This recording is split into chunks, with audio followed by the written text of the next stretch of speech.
കൊഞ്ചാണ് കേട്ടാ. പിന്നെ തൂശനിലയിൽ തുമ്പപ്പൂ ചോറ് വിളമ്പി, പരിപ്പും പപ്പടവും ചുറ്റിലും വർണ്ണാഭമായ തൊടുകറികളും. ഇത്രയും കണ്ടതായി എനിക്ക് ഓർമ്മയുണ്ട്, പിന്നൊന്നും എനിക്ക് ഓർമ്മയില്ല. ബിഷപ്പും ഞാനും കൂടി രുചി നിറച്ച ഒരു ട്രാക്കിലൂടെ ഒരു മാരത്തോൺ നടത്തി. വയർ കുംഭം പോലെ വീർത്തു. Modern medicine, which is based on observation of clinical science and rational conclusions, and does not rely on religious or magical beliefs. ആരെക്കുറിച്ചാണ് ഞാൻ ഈ പറഞ്ഞത് അറിയോ?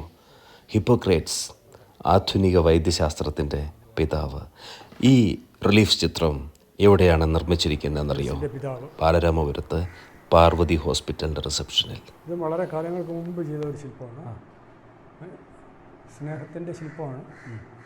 യഥാർത്ഥത്തിൽ മനസ്സുകൾ മാത്രം ആയിരിക്കണം സ്നേഹിക്കേണ്ടത്. സത്യം. ബാക്കി തിരിഞ്ഞിരിക്കണം. പിന്നെ നമുക്ക് ചിരിയും ചിന്തയും നിറഞ്ഞ ശില്പസാമ്രാജ്യത്തിൻ്റെ അധിപനാണ് സാർ. അദ്ദേഹം പറഞ്ഞത് ഇപ്രകാരമാണ്: മനസ്സുകൊണ്ട് മാത്രം സ്നേഹിക്കണം, ശരീരം കൊണ്ടല്ല. ശരീരം കൊണ്ട് സ്നേഹിക്കുന്നവരാണ് ശരീരത്തെ നശിപ്പിക്കാനും ശ്രമിക്കുന്നത് എന്ന്. ശരിയാണോ? ശരിയല്ലേ? അറിവിൻ്റെ ഒരു പടമാണ്.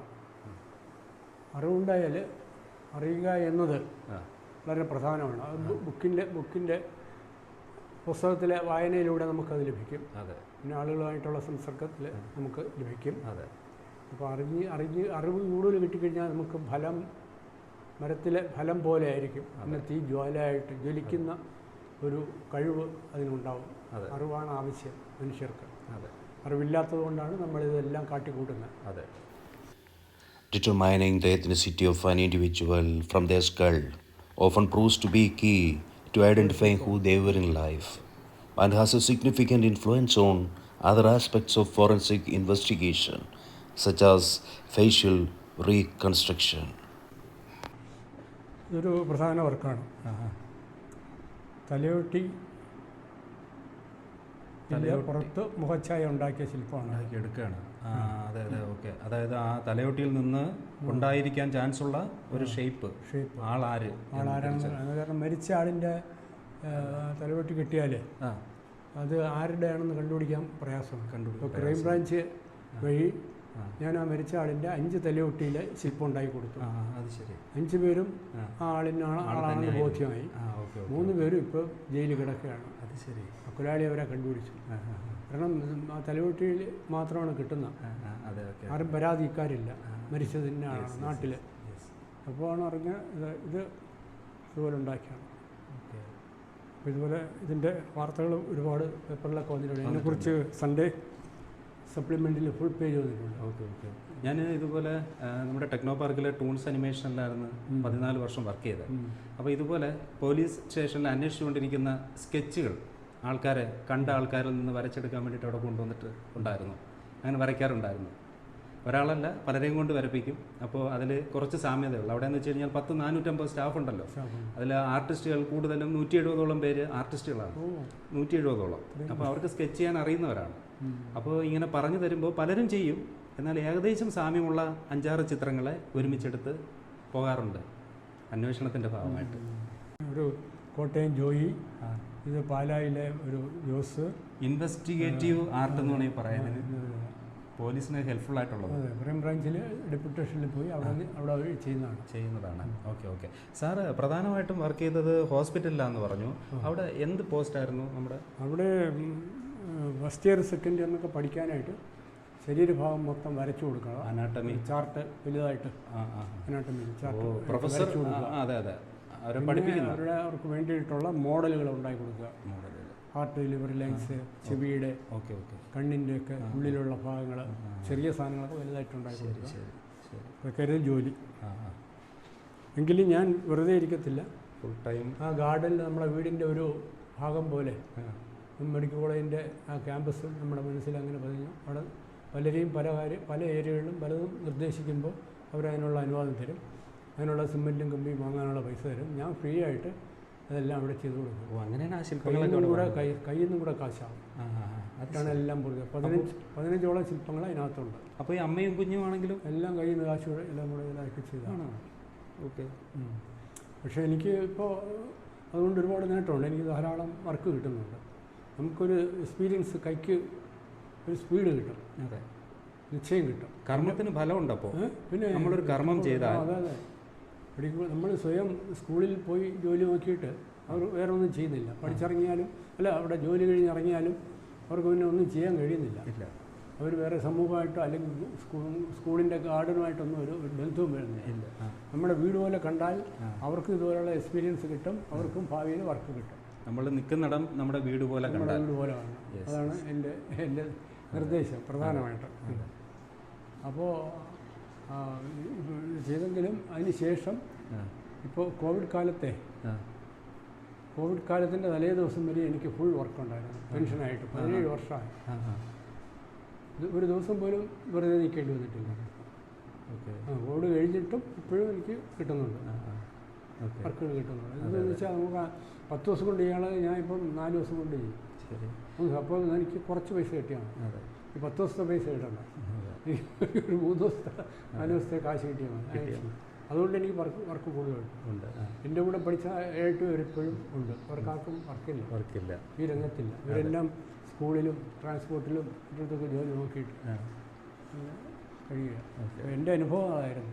പക്ഷേ മെഡിക്കൽ കോളേജുകാർ എന്നെ ഒരുപാട് സഹായിക്കുകയും ചെയ്തു. അവിടെയുള്ളവർ ഇതുപോലെ ചെയ്യാനായിട്ട് അവസരങ്ങൾ ഉണ്ടാക്കി തന്നു. ഡോക്ടേഴ്സും സ്റ്റാഫുകളും. അവിടെ പല രാഷ്ട്രീയവും ജാതിയും ഇതൊക്കെ ഉണ്ടെങ്കിലും അവിടെ എല്ലാവരും ഒപ്പമാണ്, എല്ലാവരും സ്നേഹത്തിലാണ്. ഡോക്ടേഴ്സും നഴ്സുമാരും ഓഫീസിലെ സ്റ്റാഫുകളും. കാരണം എല്ലാവരും രോഗമായിട്ട് കഴിയുന്നവരില്ലേ, എല്ലാവരുടെയും വേദനകൾ അറിയുന്നവരാണ്. വാർഡുകളിൽ പോയും മനുഷ്യൻ്റെ വേദനകൾ അറിയുന്നവരാണ് അവരുടെ സ്റ്റാഫുകളും ഉൾപ്പെടെ. അപ്പോൾ അവർ ഈ നമ്മളെപ്പോലെ അസൂയും കുശുമ്പൊന്നും ഉള്ളവരല്ല. നമ്മളെയൊക്കെ സഹായിക്കും, ഓരോരുത്തർക്ക് പ്രോത്സാഹനമൊക്കെ അവർ ചെയ്യും. അതുകൊണ്ട് ഒരുപാട് എക്സ്പീരിയൻസ് എനിക്ക് കിട്ടി. ഇതൊക്കെ കുട്ടികളുടെ ക്യാമ്പ് ചിത്രങ്ങളാണ്. സ്കൂളിലെ ഓരോ സ്കൂളുകാരെ എന്നെ വിളിക്കും. 10 അരമണിക്കൂർ കഴിയുമ്പോൾ അവർ തനിയെ തന്നെ ശില്പങ്ങൾ ചെയ്യും. അപ്പോൾ ഞാനൊന്നും അവർക്ക് തൊടത്തില്ല അവരുടെ കയ്യിൽ. അതെ, ഒരു ഗുരുവിൻ്റെ സ്പർശം കിട്ടിയതുകൊണ്ടാവാമെന്ന് ഞാൻ കരുതുന്നു. അല്ലെങ്കിൽ പിന്നെ ഒരു ഇൻബോൺ ടാലൻ്റ് ഇല്ലാതെ കുട്ടികൾ ഇത്രയും പെട്ടെന്ന് ചെയ്യുന്നില്ലേ? കാരണം ഞാൻ അവർക്ക് കളിമണ്ണിൻ്റെ ഒരു പരിചയം വിരൽത്തുമ്പിൽ കിട്ടാനുള്ള ഒരു മെത്തേഡ് ഞാൻ പറഞ്ഞു കൊടുക്കും. അത് ഉരുട്ടാനും പരത്താനും ചപ്പി പരത്തി മറ്റേ അതിൻ്റെ പല ഷേപ്പുകളാക്കാനുമുള്ള വിരൽത്തുമ്പിൻ്റെ പരിചയം അവർക്ക് ഒരു അരമണിക്കൂർ കൊണ്ട് കിട്ടും. അത് കിട്ടിക്കഴിഞ്ഞാൽ ഞാൻ കാണിച്ചു കൊടുക്കുന്ന ശില്പങ്ങളെല്ലാം അതുപോലെ അവർ ചെയ്യും. സാർ ഇപ്പോഴും ക്ലാസ്സുകളിലേക്ക് അങ്ങനെ പോയി സ്കൂളുകളിലേക്ക് ക്യാമ്പ് എടുക്കുന്നുണ്ട്? ഇന്ത്യയിൽ എവിടെയാണെങ്കിലും പോകും? എവിടെ വേണമെങ്കിലും പോകും. വിദേശത്താണെങ്കിലും പോകും. ഓക്കെ. കാരണം ഇപ്പോൾ എറണാകുളത്ത് വെച്ചിട്ട് ഞാൻ പോകാതെ നിൽക്കുക. ഇനി പോകണം കഴിഞ്ഞിട്ടേ പോകുന്നുള്ളൂ. തൃശ്ശൂർ ഇവിടെടുത്തും ചെയ്തിട്ടുണ്ട്. എല്ലാ കുട്ടികളുടെ ക്ലാസ്സുകളാണ്. ധാരാളം അൾത്താറുകൾ ചെയ്തിട്ടുണ്ട്, പള്ളികളുടെ ഉള്ളിലെ പണികൾ. അതെവിടെ ചെയ്തതാണ് സ്ഥലം? ഇത് പോങ്ങുമൂട്, ശ്രീ ഉള്ളൂർ പോങ്ങുമൂടാണല്ലേ? പള്ളിയുടെ അൾത്താരയിൽ ചെയ്ത മദർ മേരിയുടെ ഒരു സ്വർഗാരോഹണ ശില്പമായിരുന്നു അടുത്ത് എന്നെ കാണിച്ചത്. ശില്പങ്ങളിലൂടെ, ചിത്രങ്ങളിലൂടെ സ്നേഹസ്പർശമായി ഈശ്വരീയതയെ നമ്മെ അറിയിക്കുന്നു ഈ വലിയ കലാകാരൻ. നന്മ നിറഞ്ഞ മറിയമേ സ്വസ്തി, സ്ത്രീകളിൽ അങ്ങ് അനുഗ്രഹിക്കപ്പെട്ടവളാകുന്നു, അവിടുത്തെ ഉദരത്തിൻ്റെ ഫലമായി ഈശോ അനുഗ്രഹിക്കപ്പെട്ടവനാകുന്നു. ഇതൊരു പ്രധാന ശില്പമാണ്. ഞാൻ പേപ്പറിൽ പപ്പി ചെയ്തതാണ്. അനുഭവിച്ച വേദനകൾ അതിഥി തൊഴിലാളികളുടെ മടക്കയാത്രയിൽ അനുഭവിച്ച കംപ്ലീറ്റ് സാധനവും അന്ന് ടി വിയിലും പത്രങ്ങളിലും വന്ന എല്ലാ പടങ്ങളും ഞാൻ ഇതിനകത്ത് ഒരു കൊമ്പ് പോലെ ചെയ്ത് അതിനകത്ത് ചെയ്തിരിക്കുകയാണ്. അതുകൊണ്ട് ഒരു കൊച്ചിനെ ബ്രീഫ് കേസിൽ കിടത്തി ഉരുട്ടിക്കൊണ്ട് പോകുന്നു, അമ്മ വലിച്ചുകൊണ്ട് പോകുന്നു. ഇതെല്ലാം ലോറിയിലും മറ്റ് വാഹനങ്ങളിലും അള്ളിപ്പിടിച്ച് കയറിയാണ് അവർക്ക് ഓടിപ്പോകാനായിട്ട്. വാഹനമൊന്നും ഇല്ലല്ലോ ആ കാലഘട്ടത്തിൽ. ഇത് ട്രെയിൻ റാക്കിൽ അതിൻ്റെ അവിടെ കിടന്നുറങ്ങി.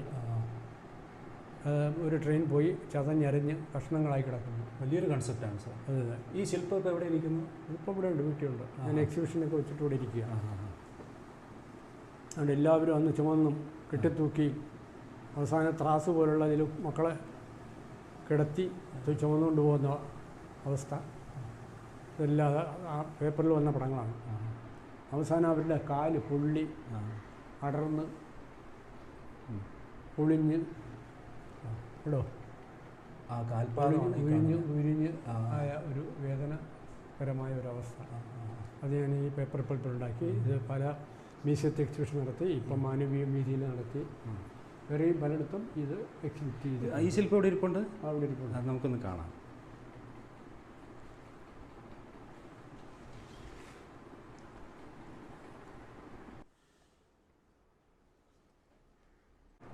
ഇവിടെ അടുത്തൊരു ചർച്ചുണ്ട്, സെൻറ് ജോർജ് ചർച്ച്, പേരുക്കട.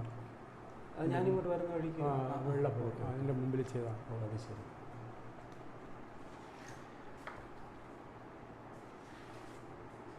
ഇതൊരു പള്ളിയുടെ നെയ്യാറ്റിൻകര ഒരു ചർച്ചിൻ്റെ അകത്തെ ഒരു ശില്പമാണ്. കാരണം നമ്മളെ ഭൂമിയിലുള്ള എല്ലാത്തിൻ്റെയും വേരുകൾ സ്വർഗത്തിലാണ്. വേരുകളൊക്കെ മരത്തിനെ തിരിച്ച് ഇട്ടിരിക്കുകയാണ്. അതെ, വെളിയിൽ നിന്ന് എല്ലാം കിട്ടിയാൽ മാത്രമേ നമുക്ക് ഭൂമിയിൽ ജീവിക്കാൻ പറ്റുള്ളൂ. അതെ, വായുവായിരുന്നാലും നമ്മളെല്ലാം വലിച്ചെടുക്കുന്നത് മേളിൽ നിന്നാണ്. വെയിലായാലും എല്ലാം മേളിൽ നിന്ന് കിട്ടിയാൽ മാത്രമേ നമ്മുടെ ചെടി വരെ പൊടിക്കത്തുള്ളൂ. അതെ, ആ ഒരു ഇതാണ്.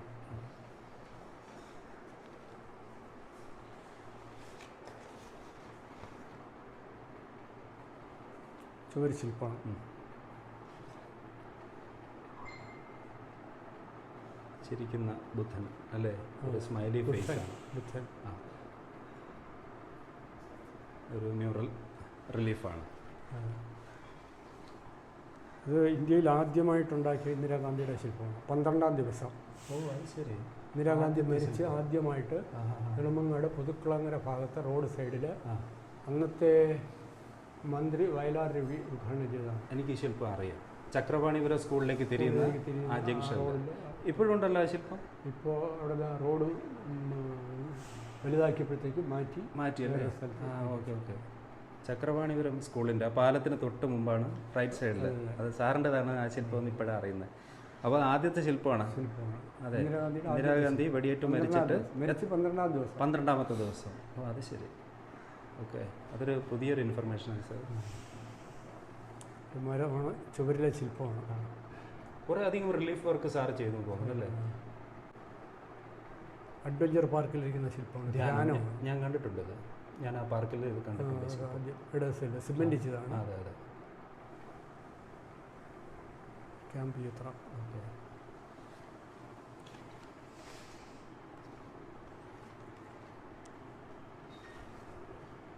വിട്ടെന്നിരുന്നാണ് മഹാരാജാവ്. SATയുടെ മുമ്പ് ഇരിപ്പുണ്ട്.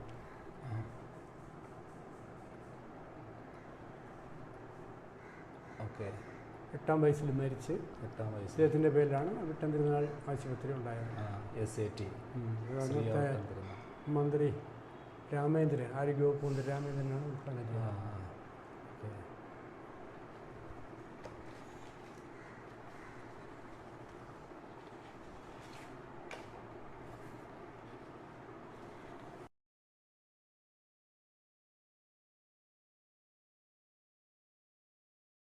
ഇതൊരു പള്ളിയുടെ അൾത്താരയാണ്. ഒരു ചെറിയൊരു പള്ളി, കല്ലയം.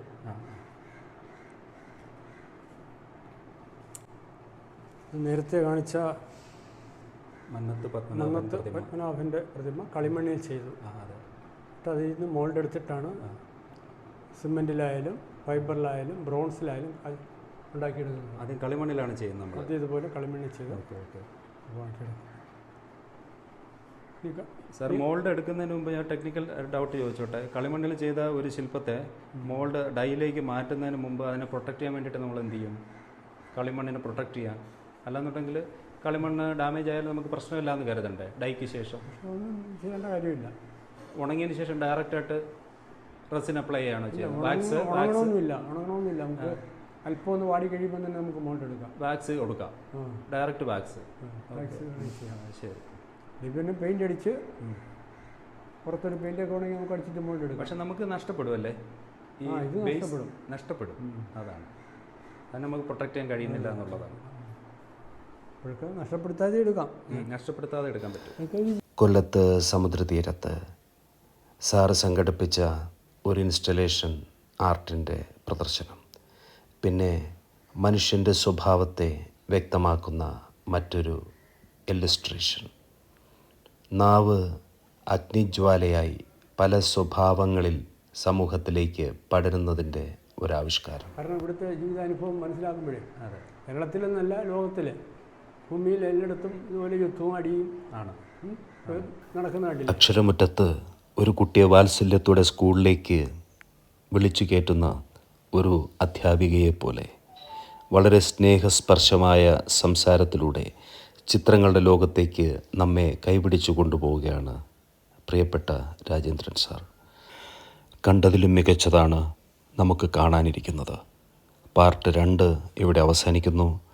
പാർട്ട് 3 സാറിൻ്റെ കൂടുതൽ ചിത്രങ്ങളും ശില്പങ്ങളും നമുക്ക് പരിചയപ്പെടാം. നിങ്ങളും കൂടെ ഉണ്ടാവണം. വളരെ സ്നേഹത്തോടെ സാഫ്രോൺ. നന്ദി, നമസ്കാരം.